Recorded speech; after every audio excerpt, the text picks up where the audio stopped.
Assalamualaikum warahmatullahi wabarakatuh. Nama saya Sila Junia Wahyudianti dari kelas 12 IPA 5. Saya ingin menjelaskan tentang hak perlindungan dan penegakan hukum. Hal ini dikarenakan sangat penting di negara kita karena negara kita adalah negara hukum. Selain itu juga hak perlindungan dan penegakan hukum itu faktor utama untuk keadilan dan perdamaian. Konsekuensi dari ditetapkannya Indonesia sebagai negara hukum adalah bahwa dalam segala kehidupan kenegaraan selalu berdasarkan kepada hukum. Untuk menjaga dan mengawasi hukum berjalan dengan efektif, maka dibentuklah lembaga peradilan sebagai sarana bagi masyarakat untuk mencari keadilan dan mendapatkan perlakuan yang semestinya di depan hukum. Nah, berkaitan dengan hal tersebut, tugas warga negara adalah menampilkan sikap positif terhadap proses perlindungan dan penegakan hukum di Indonesia. Saya akan menjelaskan juga konsep dari perlindungan dan penegakan hukum. Bayangkan jika apabila di sekolah tidak ada tata tertib, di keluarga tidak ada aturan, dan di masyarakat pun tidak ada norma. Pasti akan terjadi kekacauan atau kejahatan di negara kita ini sampai sekarang.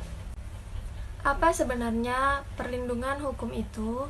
Menurut Andi Hamzah, perlindungan hukum dimaknai sebagai daya upaya yang dilakukan secara sadar oleh setiap orang maupun lembaga pemerintah dan swasta yang bertujuan mengusahakan pengaman, penguasaan, dan pemenuh kesejahteraan hidup sesuai dengan hak-hak asasi yang ada.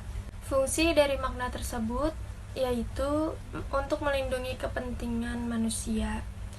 Simanjuntak mengartikan perlindungan hukum sebagai segala upaya pemerintah untuk menjamin adanya kepastian hukum serta memberi perlindungan kepada warganya agar hak-haknya sebagai seorang warga negara tidak dilanggar.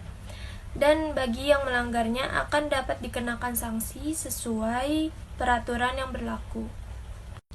Selain itu, ada unsur-unsur sebagai berikut. Yang pertama, adanya perlindungan dari pemerintah kepada warganya. Yang kedua, jaminan kepastian hukum. Ketiga, berkaitan dengan hak-hak warga negaranya. Dan yang keempat, adanya sanksi hukuman bagi pihak yang melanggarnya. Perlindungan dan penegakan hukum juga ada di perundang-undangan, yaitu Undang-Undang Nomor 28 Tahun 2014 tentang Hak Cipta, Undang-Undang Nomor 15 Tahun 2001 tentang merek, Undang-Undang Nomor 13 Tahun 2016 tentang paten, Undang-Undang Nomor 29 Tahun 2000 tentang perlindungan varietas tanaman, dan lain sebagainya. Perlindungan hukum diberikan juga kepada tersangka sebagai pihak yang diduga telah melakukan pelanggaran hukum. Perlindungan hukum terhadap tersangka diberikan berkaitan dengan hak-hak tersangka yang harus dipenuhi agar sesuai dengan prosedur pemeriksaan sebagaimana diatur dalam peraturan perundang-undangan. Selanjutnya ada pentingnya perlindungan dan penegakan hukum. Perlindungan dan penegakan hukum sangat penting dilakukan karena dapat mewujudkan hal-hal seperti ini. Tegaknya supremasi hukum. Supremasi hukum bermakna bahwa hukum mempunyai kekuasaan mutlak dalam mengatur pergaulan manusia dalam berbagai macam kehidupan. Semua tindakan warga negara maupun pemerintah selalu berlandaskan pada hukum yang berlaku. Tegaknya supremasi hukum tidak akan terwujud apabila aturan-aturan yang berlaku tidak ditegakkan baik oleh masyarakat maupun aparat penegak hukum. Tegaknya keadilan. Tujuan utama adalah mewujudkan keadilan bagi setiap warga negara.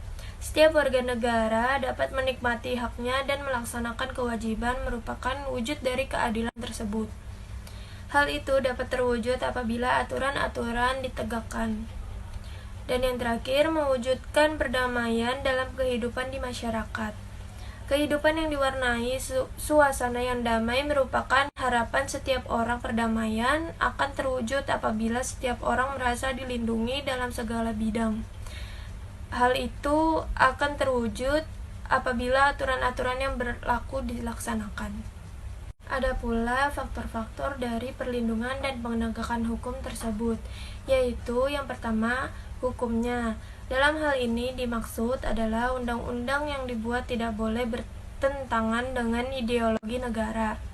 Selain itu, penyusunan undang-undang dibuat menurut ketentuan yang mengatur kewenangan pembuatan undang-undang sebagaimana diatur dalam konstitusi negara.